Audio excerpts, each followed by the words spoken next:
Remember me? Norash. Wow, baguslah. Baru sekali jumpa kau dah boleh ingat nama aku.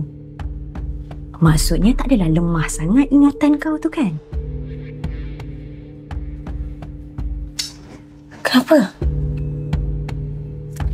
Macam kau nampak sekarang ni, Kedatangan aku sangat dialu-alukan dalam rumah ni.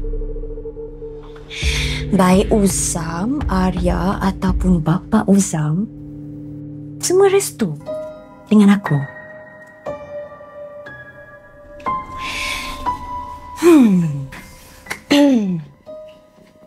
sebelum kau kena halau macam anjing kurap, Aku rasa lebih baik kau keluar dengan sendiri. Kenapa? Takut? Takut nak keluar dari rumah ni? Ha? Sebab tak ada duit, tak ada tempat tinggal? Tak apa, jangan risau. Aku boleh tolong. Tolong?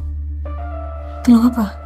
Tolong kau untuk dapatkan kerja, tolong bagi kau duit, bagi kau tempat tinggal.